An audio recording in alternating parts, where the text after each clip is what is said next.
اقبال نے ایک بات لکھی ہے. اقبال کہتے ہیں جب میں لندن میں وکالت کرتا تھا تو ایک خاتون تھی, لیڈی بارنس اس کا نام تھا.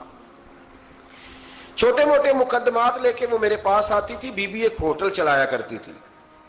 اس کا خامند جو تھا وہ فوج میں ملازم تھا. اقبال نے خود لکھا ہے, اقبال فرماتے ہیں کہ ایک دن وہ خاتون پھر کسی کیس کے سلسلے میں میرے پاس آئی, تو جب وہ آئی تو اس نے نقاب اوڑھا ہوا تھا, برقع کیا ہوا تھا. تو چونکہ اس نے نقاب اوڑھا تھا, مسلمانوں کی نشانی تھی. نقاب اوڑھنا کن کی نشانی ہے؟ اللہ آپ کو خوش رکھے. تو کہتے ہیں وہ نشانی چونکہ اہل اسلام کی تھی تو مجھے تجسس ہوا.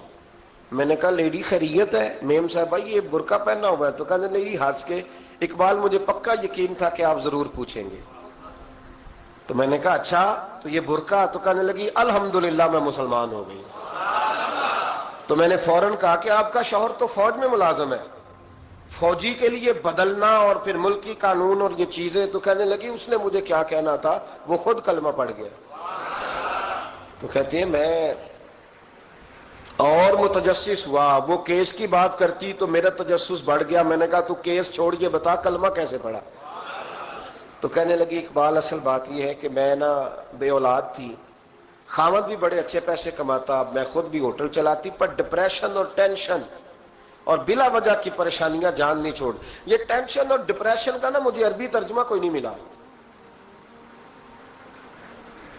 یہ ڈپریشن اور ٹینشن کا نا میں نے تلاش کیا ہے, لیکن مجھے عربی لغت کے اندر ان کے معنی مجھے لگتا ہے کہ اس زمانے میں یہ چیزیں تھی ہی نہیں. ہوتی تو ان کا کوئی نام بھی, یہ آج ہے نا تو اس لیے آج کے زمانے میں ہی نام ہے مفت کا, مفت کی پریشانی. تو کہتی ہے مجھے ٹینشن اور ڈپریشن رہتی تھی ہر وقت, بڑی میں پریشان رہتی تھی. میرے ساتھ ایک عجیب واقعہ ہوا کہ میرے ہوٹل میں نا ایک بابا جی برتن مانجتے تھے, بوڑھے آدمی تھے, 70 سال کے قریب عمر تھی. ان کا ایک بیٹا تھا, ایک بہو تھی, ایک پوتا تھا, لیکن وہ بیچارے بیٹا بیمار رہتا تھا تو لہٰذا وہ خود مزدوری کرتے. کہتی ہے ایک دن وہ بابا جی میرے پاس آئے, کہنے لگے میم صاحبہ 2-4 دن کی چھٹی چاہیے. تو میں نے کہا خیریت ہے؟ کہنے لگے میڈم میرا بیٹا فوت ہو گیا. بیٹا, آپ کو پتہ ہے باپ کا جنازہ پڑھنا آسان ہے, بیٹے کا جنازہ اٹھانا بڑا مشکل کام. کہتی ہے میں کچھ لکھ رہی تھی, میرے ہاتھ سے قلم گر گیا. میں نے خود گاڑی بھیجی, بابا جی گاؤں چلے گئے جہاں وہ رہتے تھے. کہتی 2-3 دن کے بعد میں اور میرا شوہر گئے تو رستے میں ہم باتیں کر رہے تھے کہ کیا تعزیت کریں گے. ایک ہی بیٹا تھا, کوئی رشتہ دار بھی نہیں, تو اس کی تو کائنات اجڑ گئی, کن لفظوں سے اسے تعزیت کیا کہیں گے. کہتے جب ہم گئے تو وہ ٹوٹی ہوئی چٹائی پہ بیٹھا تھا, کچھ لوگ قریب تھے. ہم نے جا کے کہا بابا آپ مسلمان ہیں, ہم آپ کو کیا نصیحت کریں, ایک ہی بیٹا تھا, کہ کس طرح کر کے ہم آپ کو تسلی دیں. تو کہتے ہیں اس نے آنکھیں کھولی, بوڑھی آنکھوں میں ایمان کی روشنی. کہنے لگا بی بی کیا تعزیت کی بات کرتی ہو, میں نے کوئی پیسے جمع کرا کے بیٹا لیا تھا, خدا نے فضل سے دیا تھا, عدل سے لے گیا ہے. میں اپنے رب کے فیصلے میں بڑا راضی ہوں, اللہ بڑا کریم ہے, وہ لے گیا, اس کا مال تھا. آپ یقین کریں ہمارے دیہاتی لوگ یہ کہا کرتے تھے, میں نے کانوں سے سنا ہے. ایک بوڑھے آدمی کا ایک دفعہ بیٹا فوت ہو گیا تو کسی نے اس سے کہا بابا چھوٹی عمر میں بچہ چلا گیا, تو مجھے لفظ نہیں بھولتے.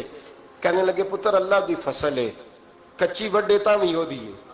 سنے آپ نے بھی کبھی یہ فکرہ, کچی وڈے تے پکی لے گئے تے تاویں ہے جو ہو دی. تو جب اس کا جی چاہا وہ لے گیا. اللہ اکبر.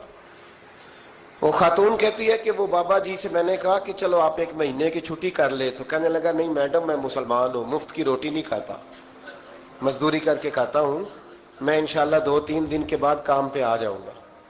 کہتے ہیں وہ چند دنوں کے بعد آ گیا. اللہ کی قدرت کے ابھی 2-3 ماہ گزرے تھے پھر آیا.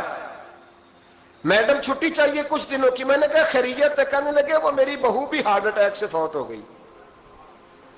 کہتے اب میں بھی تڑپ گئی اور عیسائی ہو کہ میری آنکھوں میں آنسو آ گئے. میں نے کہا گھر کا دروازہ بند ہو گیا, اب یہ بیچارہ کیا کرے گا. وہ اپنے شوہر کے غم میں ہارٹ اٹیک سے فوت ہو گئی. کہتے ہم پھر 2-3 دن کے بعد تعزیت کے لیے گئے, پھر ٹوٹی ہوئی چٹائی, بوڑھا نہ اپنی انگلیوں سے زمین پر کچھ بنا رہا. کہتی ہے قریب گئی اور میں نے جا کے کہا بابا اب تو تسلی آپ نے خود ہی کرنی ہے,